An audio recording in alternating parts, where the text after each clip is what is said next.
बेदर्दी सैयां भाग 17। तो फ्रेंड्स, पिछले भाग में हमने पढ़ा कि रजत कहता है खुशी को देखकर उसे जो सुकून मिलता था आज वो कहीं बहुत ही ज़्यादा था। रजत नहीं जानता था कि खुशी में इतना बचपना और शरारतें भरी हैं। अब आगे जो उसके लिए ज़िंदगी भर काफ़ी हैं। रजत की नज़र खुशी पर से हट ही नहीं रही थी।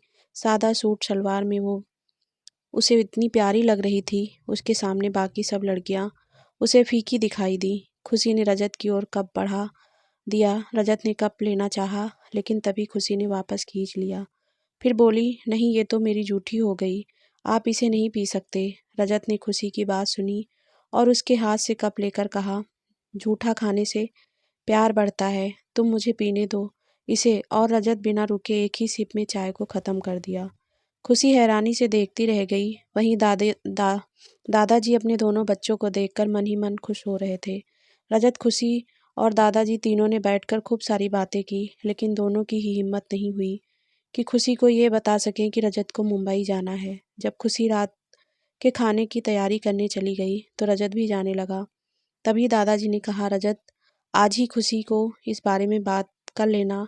रजत ने हाँ में गर्दन हिला दी और वो भी अंदर आ गया। जब रजत अंदर आया तो खुशी ने किचन से ही उसे आवाज़ लगाई, दादाजी को भी आपको ही लाना है, अकेले मत आइए, उन्हें भी ले आइए, बाहर थोड़ी ना सोएंगे। रजत को आज तक किसी ने ऐसे नहीं रोका था और ना ही किसी ने ऐसे हुक्म चलाया था, बल्कि रजत ही सब पर हुक्म चलाता आया है। और जब कोई उसे छोटा सा भी काम देता है तो वो गुस्से में आ जाता। लेकिन आज जब खुशी उसे काम दे रही है तो उसे अजीब लग रहा था। लेकिन उसे खुशी भी और हैरानी भी हो रही थी कि वो गुस्से में नहीं था। रजत ये सब सोचकर मुस्कुरा दिया और वापस दादाजी के पास गया तो देखा दादाजी थोड़े उदास थे, लेकिन रजत देखकर उनके चेहरे पर फिर से चमक आ गई। रजत ने दादाजी की व्हीलचेयर को पकड़ते हुए कहा, सॉरी, मैं आपको यहाँ छोड़कर चला गया, आपको बुरा लगा होगा ना।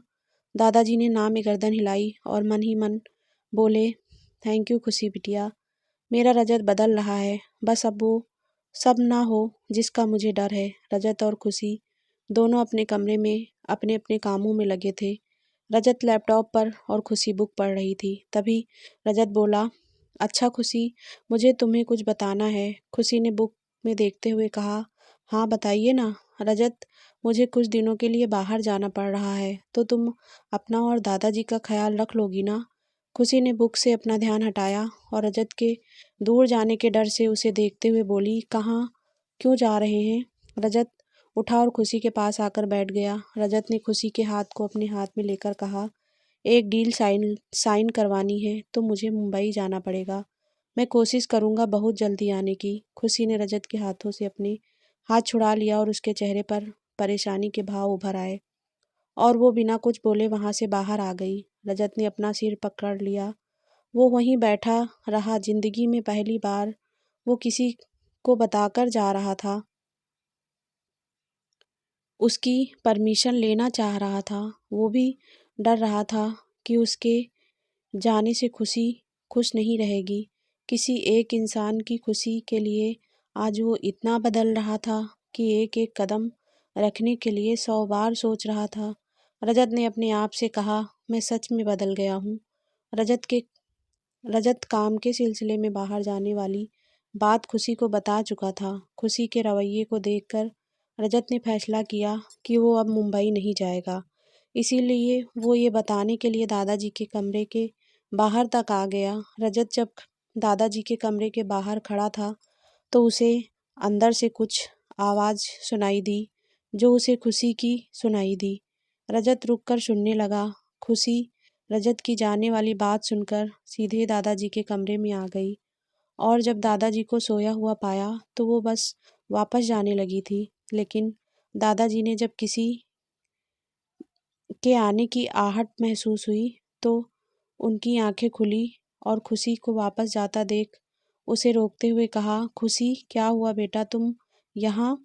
खुशी ने दादाजी को जगे हुए देखकर कहा, मुझे माफ़ करना, मैंने आपको जगा दिया। दादाजी ने कहा, नहीं बेटा, मैं सोया नहीं था, तुम आओ ना, बैठो। खुशी दादाजी के पास बैठ गई और बोली, वो रजत जी मुंबई जाने की बात कर रहे हैं, मैं समझती हूँ उनको काम है, लेकिन मुझे उनके जाने से अजीब सा डर डर और घबराहट सी हो रही है। मुझे नहीं पता ये सब क्यों हो रहा है, इसीलिए मैं उनसे कुछ कहे बिना ही वहाँ से चली आई। पता नहीं वो क्या सोच रहे होंगे। खुशी की बात सुनकर दादाजी मुस्कुराकर बोले, मैंने इस समस्या का हल निकाल लिया है। खुशी दादाजी को हैरानी से देखते देखते बोली, आपको पहले से पता था कि वो मुंबई जाने वाले हैं? दादाजी, हाँ बिल्कुल, रजत ने आते ही मुझे बता दिया था। जब तुम चाय लेने आई थी तब वो मुझसे यही बातें कर रहा था, और बहुत सोचने के बाद इसका हल ये निकला है कि रजत अब मुंबई नहीं जाएगा। खुशी के चेहरे पर मुस्कान आ गई। तो दादाजी आगे बोले, बल्कि तुम दोनों मुंबई जाओगे। इसी बहाने तुम घूम भी आओगी, रजत का काम भी हो जाएगा और तुम दोनों एक दूसरे के साथ वक्त भी बिता पाओगे। खुशी अचानक से खड़ी हो गई और बोली, मैं नहीं, मुझे कहीं नहीं जाना, मैं अपने घर में ही खुश हूँ। और आप ये कैसे सोच सकते हैं कि मैं आपको इस हालत में छोड़कर चली जाऊंगी? खुशी ने ये सब दादाजी को डांटते हुए कहा। तो बाहर खड़ा रजत मुस्कुराकर उठा। उसके चेहरे पर एक प्यारी सी मुस्कान थी। दादाजी ने खुशी को शांत करते हुए कहा, अरे बिटिया रानी, फिक्र मत करो, तुम मेरा ख्याल तो रोशनी रख लेगी। और फिर कल मेरे दोस्त भी आ रहे हैं कुछ दिनों के लिए यहाँ, तो हम सब यहाँ संभाल लेंगे। दोस्त खुशी अपनी बात कह पाती उससे पहले ही दादाजी बोले, मेरे दोस्त ही हैं, रजत की तरह दोस्त में दुश्मन नहीं पाल रखे मैंने। खुशी कुछ नहीं बोली तो रजत दरवाजे पर आते हुए बोला, लेकिन फिर भी हम आपको ऐसे छोड़कर नहीं जाएंगे। काम ही तो है, मेरी जगह रवि को भेज दूंगा, वो संभाल लेगा। दादाजी ने रजत को आंख दिखाते हुए कहा, ये कॉन्ट्रैक्ट कितने सालों से चल रहा है, तू जानता है ना? अगर तू नहीं गया तो तुझे पता है क्या हो सकता है? रजत कुछ नहीं बोल पाया। तो दादाजी आगे बोले, मैंने तुम दोनों का जाने का इंतजाम कर दिया है, अब जाकर पैकिंग करो। दोनों खुशी, मुझे नहीं जाना दादाजी। दादाजी ने उनसे मुंह फेर कर कहा, ये मेरा ऑर्डर है जो तुम दोनों को मानना है। अब जाओ यहाँ से, सोने दो मुझे। खुशी ने आंखें बड़ी बड़ी करके रजत को देखा तो रजत ने पलक झपकाकर उसे चलने के लिए कहा। खुशी मुंह लटकाकर रजत के आगे चल पड़ी। दोनों अपने कमरे में आ गए तो रजत ने कहा, वैसे तो वहाँ सब कुछ होगा जो तुम्हारे लिए ज़रूरी होगा, फिर भी अगर तुम कुछ लेना चाहो तो पैक कर लो। खुशी, आप भी? रजत ने अनजाने ढंग से कहा, मैं भी क्या? खुशी, आप भी चाहते हैं कि मैं आपके साथ चलूं? मुझे कहीं नहीं जाना, मुझे डर लगता है, मैं अपने घर में ही ठीक हूँ ना। रजत ने खुशी के दोनों कंधों पर अपने दोनों हाथों को रखकर कहा, मैं हूं ना तुम्हारे साथ, इसमें डरने की क्या बात है? और ये क्या बात हुई कि मैं भी चाहता हूँ? तुम मेरी वाइफ ही हो, हक से कहो कहा करो कि जहाँ आप वहाँ मैं। रजत की बात पर खुशी शर्म से मुस्कुरा दी। तो रजत आगे कहा, और मैं अगर 1% तुम्हारी बात भी मान लूँ तो भी मैं कुछ नहीं कर सकता, क्योंकि अब तो राजवीर सिंघानिया का स्पेशल ऑर्डर है, ये मैं चाहकर भी नहीं टाल सकता। खुशी ने हाँ में गर्दन हिलाई। तो रजत खुशी के गाल पर हाथ रखकर कहा, हमेशा ऐसे ही मुस्कुराती रहना खुशी, अच्छी लगती हो। रजत की बात पर खुशी ने पलकें झुका ली, लेकिन कुछ बोली नहीं। तो रजत उससे थोड़ा दूर होकर बोला, तुम्हें कुछ जरूरी सामान लेना हो तो अभी उसे संभाल कर रख लेना, क्योंकि दादाजी का कोई भरोसा नहीं है। उन्होंने कुछ इस तरह व्यवस्था करवाई होगी कि आधी रात में ही निकलना पड़ सकता है। खुशी ने हाँ में गर्दन हिलाई। तभी दरवाजे पर खड़ी रोशनी ने कहा, आप दोनों की बातों में खलल डालने के लिए माफ़ी चाहूँगी, लेकिन काम ही कुछ ऐसा था कि आना पड़ा। रजत, आ जाओ। रोशनी अंदर आ गई। उसने दोनों हाथों में कुछ सामान पकड़ा हुआ था। रोशनी ने एक हाथ रजत की ओर बढ़ाकर कहा, ये आपके लिए दादाजी ने भिजवाए हैं। रजत ने हैरानी से रोशनी के हाथ से सामान ले लिया। तो रोशनी ने खुशी की ओर देखकर कहा, और खुशी, ये तुम्हारे लिए। खुशी ने भी सामान ले लिया तो रोशनी वहाँ से चली गई। रजत ने देखा तो उसके पास एक फाइल और 2 टिकट थी। साथ में एक पेपर था जिस पर कुछ लिखा हुआ था। रजत मुस्कुरा दिया और फाइल खोलकर देखने लगा।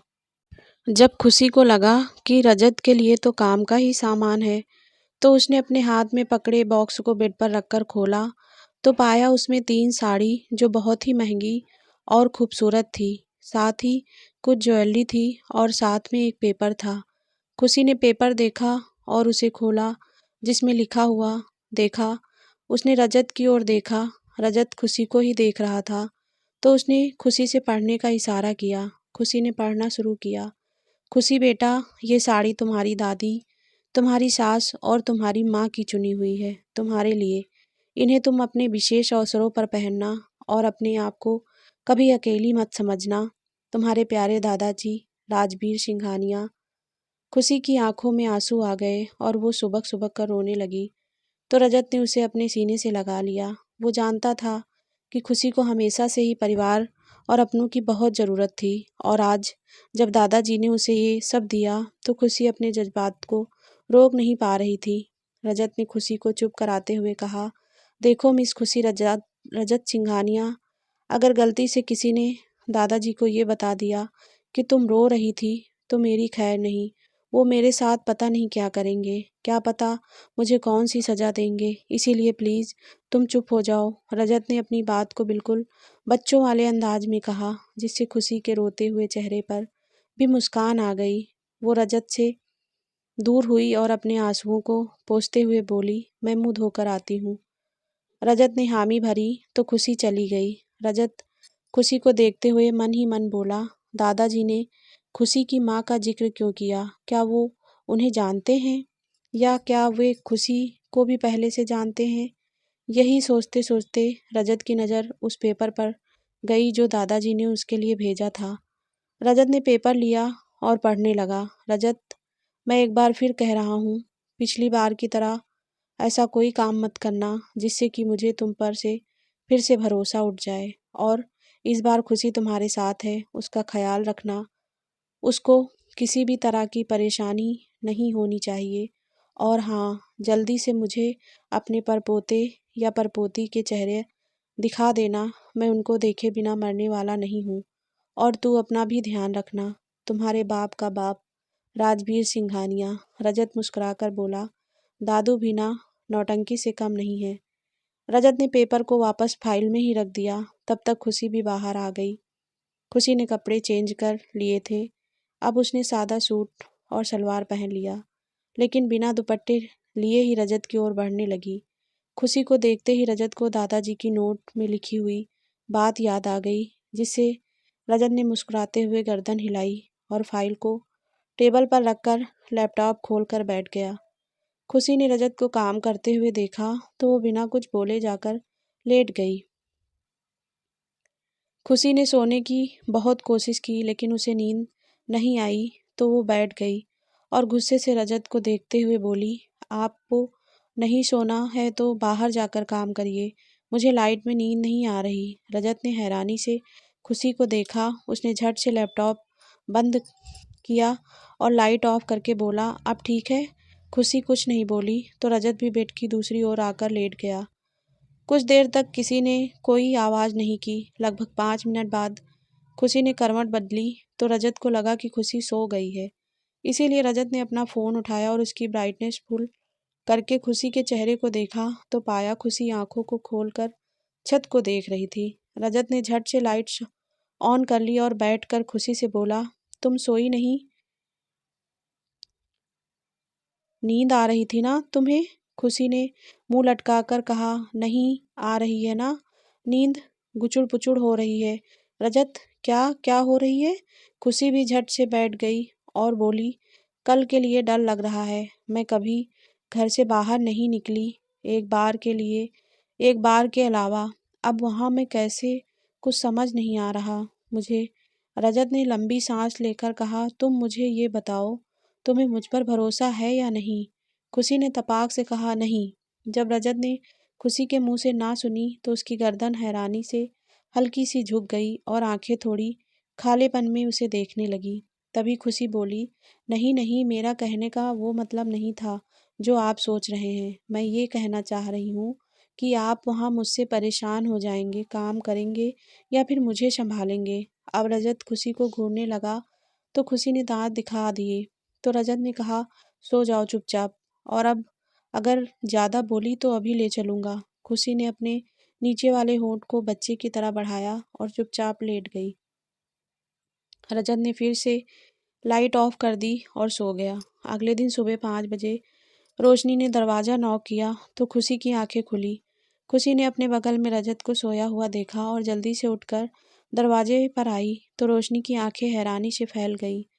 रोशनी ने जल्दी से कहा, खुशी, तुम लोग अभी तक तैयार नहीं हुए हो? दादाजी तुम दोनों का इंतजार कर रहे हैं, तुम्हारी फ्लाइट है 7 बजे की। खुशी ने बेमन से कहा, अच्छा, लेकिन मैं चाहती हूँ फ्लाइट छूट जाए, क्योंकि मैं नहीं जाना चाहती हूँ। रोशनी ने खुशी के सिर पर चपाट लगाकर कहा, बेवकूफ़ लड़की, अब तुम्हें डरने की कोई ज़रूरत नहीं है। रजत है ना तेरे साथ? खुशी ने धीरे से कहा, इसी बात का तो डर है। रोशनी को कुछ सुनाई नहीं दिया तो उसने कहा, क्या? फिर से बोल। खुशी ने वापस जाते हुए कहा, कुछ नहीं, दादाजी से कहना कि अभी आ रहे हैं आधे घंटे में।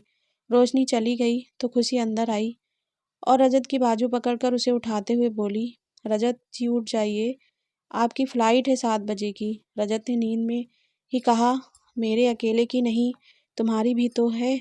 जब तुम तैयार हो जाओ तब जगा देना, तब तक सोने दो मुझे।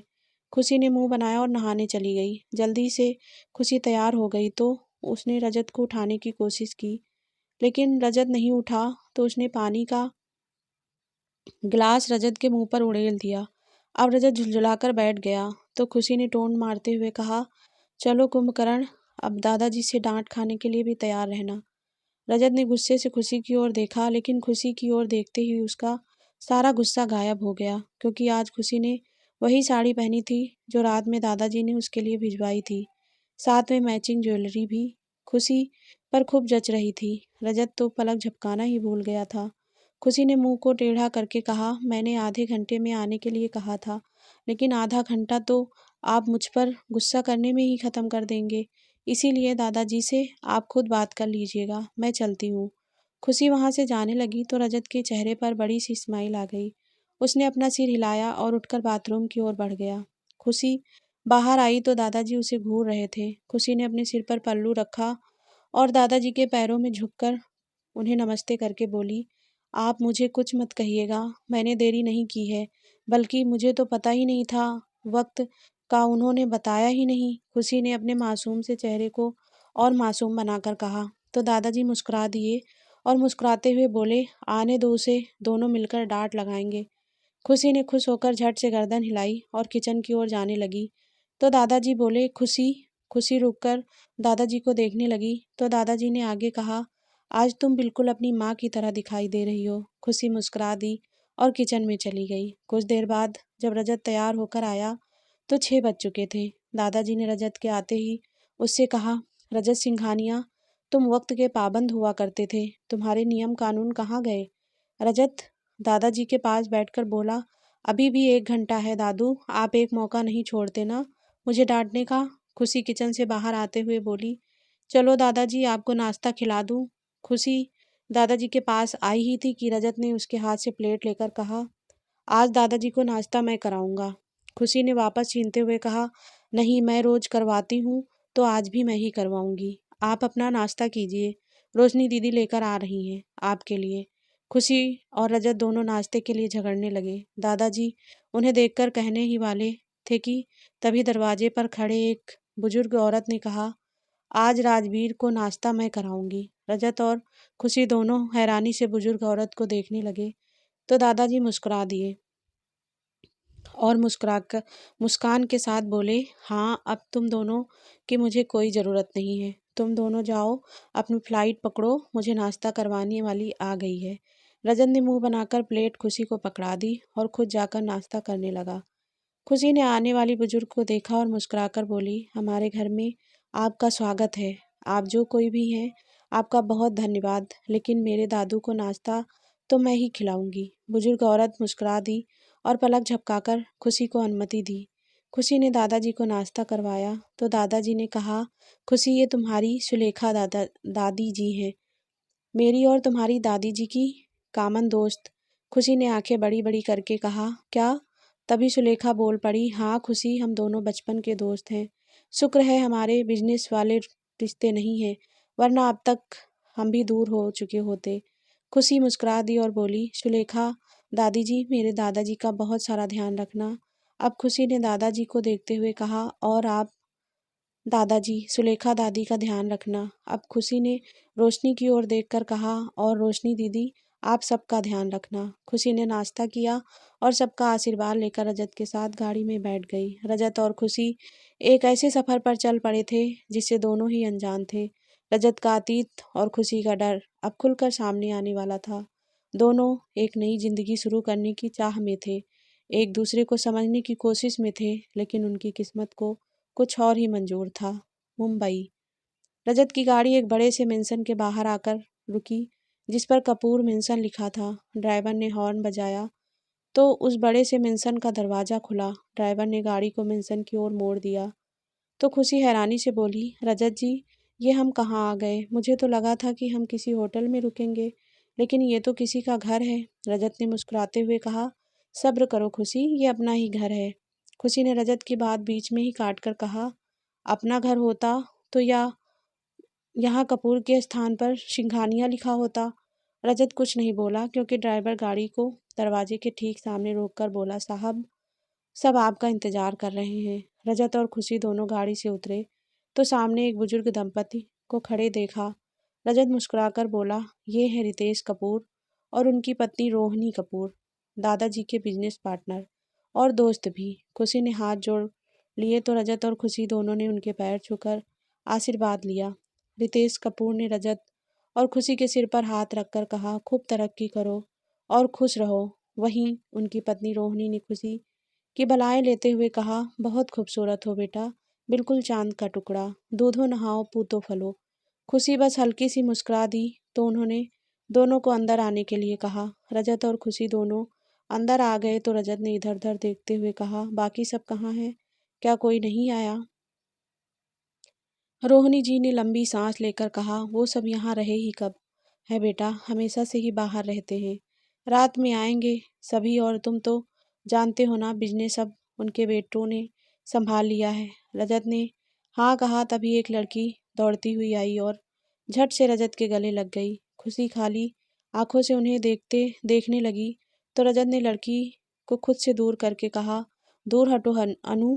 लड़की, जिसका नाम अनु था, उसने रजत को और कसकर पकड़ते हुए कहा, नहीं, कितने दिनों बाद आए हो तुम, अब मैं तुम्हें कहीं जाने नहीं दूंगी, अब तो मैं तुम्हारे साथ चलूंगी। रजत ने फिर से अनु को दूर करके कहा, अनु, ये क्या बकवास कर रही हो तुम? अब अनु ने रजत को छोड़ दिया और उससे अलग होकर बोली, तुम ना टू मच हो, तुम्हें पता है मैं कब से सोच रही थी कि तुम आओ तो हम शादी करें, कितने वक्त से तुम्हारा इंतजार कर रही थी।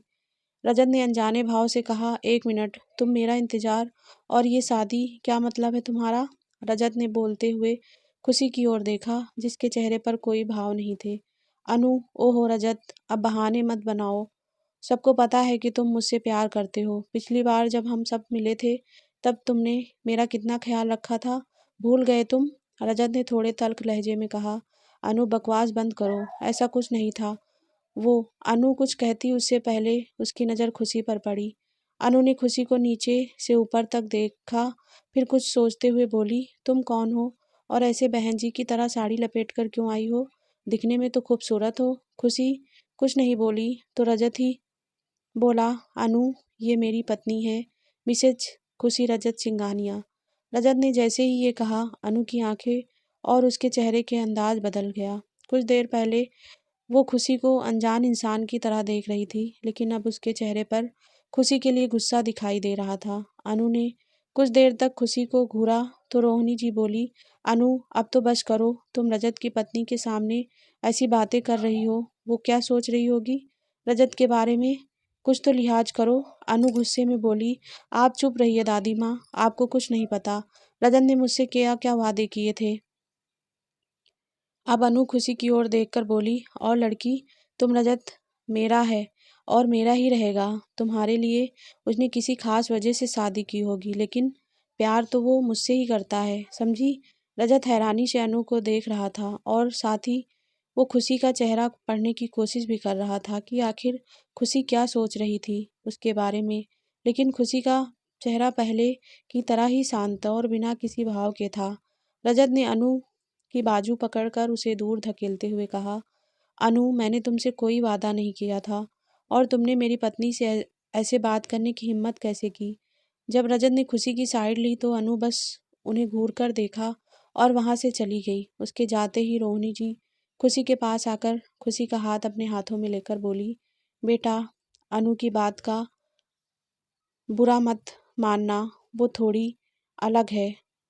उसने शुरू से ही रजत को परेशान किया है, लेकिन रजत ऐसा बिल्कुल भी नहीं है। खुशी बेमन से हल्की सी मुस्कुरा दी तो रोहिणी जी ने उसे लेकर चलते हुए कहा, चलो मैं तुम्हें तुम्हारा रूम दिखा दूं। खुशी उनके साथ चली गई तो रितेश जी ने रजत के कंधे पर हाथ रखकर कहा, राजवीर ने खुशी के बारे में जितना बताया था वो उससे भी ज़्यादा शांत और सुलझी हुई है।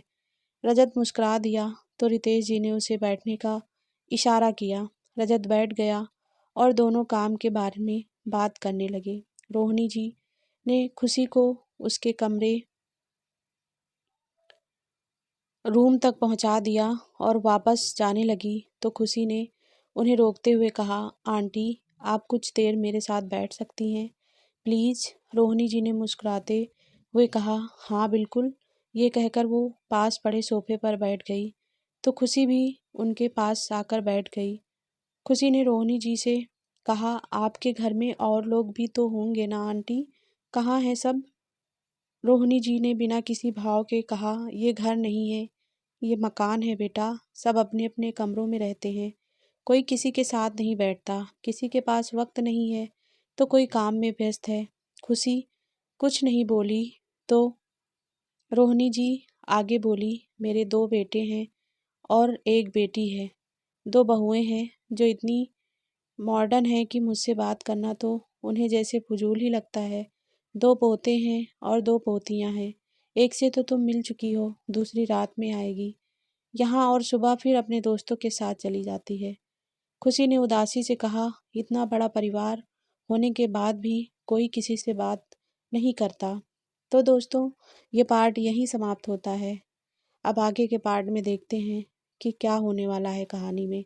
खुशी रजत के बीच अब कौन सी नई मुश्किल आने वाली है। तो प्लीज़ नेक्स्ट पार्ट ज़रूर पढ़िएगा और ऐसे ही अपना प्यार और सपोर्ट बनाए रखिएगा। आप सभी का दिल से बहुत बहुत धन्यवाद दोस्तों।